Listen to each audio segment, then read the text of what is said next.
Rosalinda, ay amor. Amor se tiene una razón para amar intensamente. Se descubre de repente que por ti late más fuerte el corazón. Ay, cuando nos llama la pasión, nos hallamos frente a frente para amarnos locamente y entregarnos sin reservas al amor.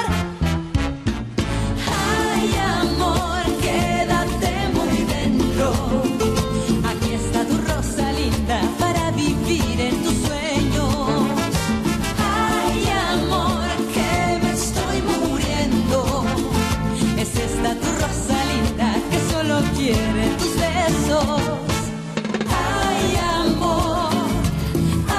amor, aquí está tu Rosalinda para vivir en tus sueños. Toma mi alma, bebe mi cuerpo, que por tus besos me estoy muriendo. Ay, amor, es esta tu Rosalinda que solo quiere tus besos. Rosalinda, Rosalinda.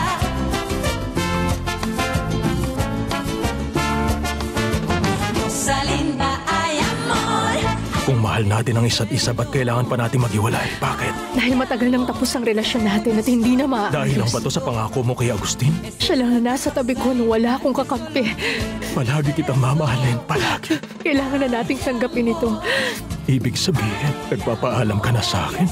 Mas makakabuti sa ating dalawa na huwag na tayong magkita pa. Kung gusto mong malaman kung mahal ka ng isang tao, palayain mo siya. Pag bumalik siya sa'yo, ibig sabihin mahal ka niya.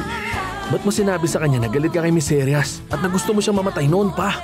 Dahil sawang-sawa na ako sa dami ng mga tinatanong niya sa akin. Para sa pagpatay mo kay Miss Serias, sa pagkamatay ni Berta Alvarez, at sa paglason mo kay Florentino Rosas, inaaresto namin kayong dalawa.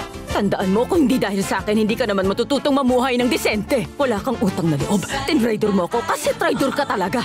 Gusto mo talaga malaman kung bakit ako galit sa'yo? Oo. Gusto kong malaman kasi wala akong makitang rason kung bakit. Kahit ang mga hayop marunong magmahal ng mga anak nila.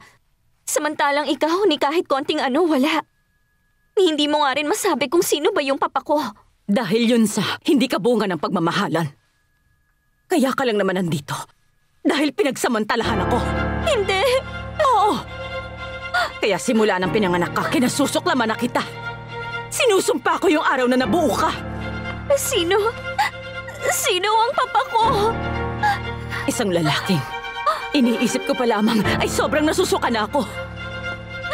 Isa siyang madumi at walang kwentang tao na sobrang kinamumuhian ko. At matagal ko nang hinihiling na mamatay na siya. Yung hayop na yun ay si Miss Serias. Si Miss Serias siya ang papa ko? Oo. Kaya sana malinaw na ngayon na kahit kailan hindi kita kayang mahalin. Hindi. Bakit? Hindi ko naman kasalanan yun. Hindi ko ginustong mabuhay sa mundo. Bakit hindi ka gaya ng ibang babae na ikakasal? Siguro hindi lang ako ganun ka-excited.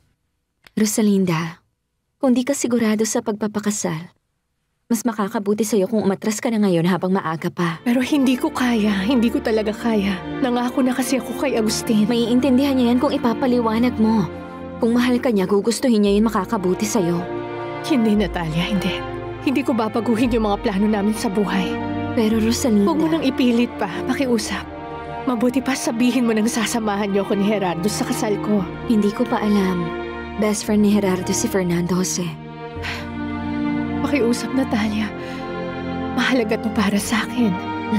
Sige. Gagawan ko ng paraan. Baka naman pwede mo rin kumbinsihin si Alex na sumama sa araw ng kasal ko.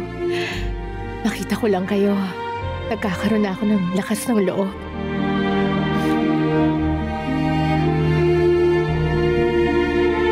Siguro nagulat ka sa pagbisita ko dito. Salamat. Ang totoo, nagulat talaga ako. Akala ko ba naman tanggap mo ng talo ka? Hindi to tungkol sa pagkatalo o panalo, Morales. Ang mahalaga maging masaya. Sa tingin mo ba hindi kami magiging masaya ni Rosalinda? Sigurado ako dyan na hindi.